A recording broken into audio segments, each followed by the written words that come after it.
बिल्कुल, देखिए चुनाव ने कहीं ना कहीं दिलचस्पी भी बढ़ा कर रखी है हम सभी की, विपिन जी। लेकिन क्योंकि हम लोगों ने चर्चा की कि बीजेपी को तो एक मनोबल बढ़ा है बीजेपी का, लेकिन अगर इंडिया गठबंधन की बात की जाए तो इंडिया गठबंधन ने कहीं लोकसभा चुनाव में जिस तरीके से उनका प्रदर्शन पहले रहा था उससे थोड़ा सा इंप्रूव किया था और विपक्ष मजबूत स्थिति में जरूर आया था, इस बात से इनकार नहीं किया जा सकता। लेकिन अब जिस तरीके से विधानसभा चुनाव के परिणाम सामने आए, चाहे फिर हरियाणा की बात हो या फिर जम्मू कश्मीर की बात हो या फिर अभी हम लोगों ने महाराष्ट्र में देखा, ऐसे में उनके लिए क्या संदेश छुपा है, उन्हें किस तरीके से ये ओवरकम करने की जरूरत है? देखिए, मैंने अभी बोला कि चुनाव जो लोकतंत्र का महापर्व, हम्म।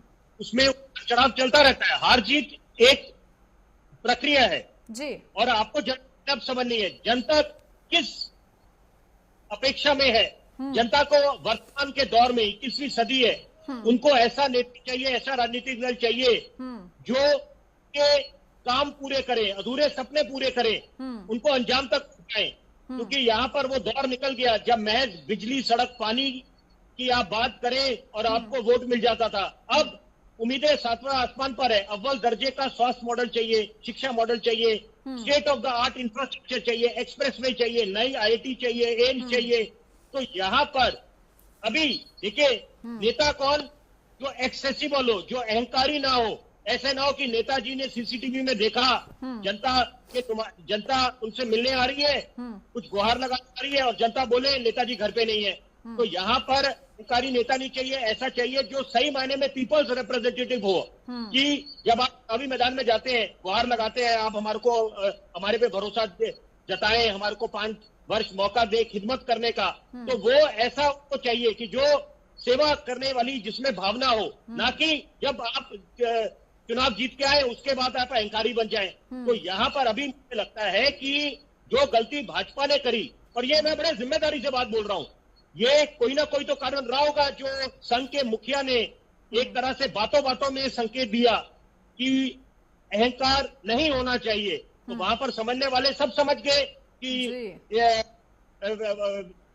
क्या इशारा करने चाह रहे हैं संघ के मुखिया। तो यहाँ पर वही बात लागू होती है विपक्ष पे कि कुछ विपक्ष के नेता ऐसी बात बोल रहे थे, कुछ बयानवीर बन गए थे, जो मुझे लगता है जनता को स्वीकार नहीं थी। तो वही कारण है कि वही वोटों में तब्दील होता है कि आपसे जनता अगर हताश होगी तो जनता के एक वोट में वो ताकत है कि अच्छे खास राजनीतिक दलों के सुपड़े भी साफ कर देती है और जिनको हम कम हाँकते हैं उनको सत्ता पे काबिज कर देती है। तो जनता को सही मायने में नेताओं को जनार्दन समझना चाहिए।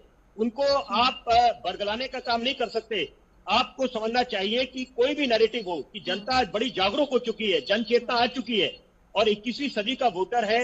आप समझिए कि इस समय जमीनी स्तर पे क्या मुद्दे हैं, आप कैसे रोड मैप साझा करें, क्योंकि आधे से ज्यादा समय व्यतीत हो जाता है एक दूसरे पे लांछन लगाने में, और ये बात सब पे लागू होती है। यहाँ पर सबको मंथन करने की आवश्यकता है, नेताओं को, राजनीतिक दलों को, कि आपको रोल मॉडल समझा जाता है, आदर्श समझा जाता है, तो आप ऐसी कुछ नजीर पेश करें जिससे प्रेरणा मिल सके एक आम आदमी को, वोटर को। तो यहाँ पर अब कम से कम बहुत कुछ एक तरह से सीख लेनी चाहिए।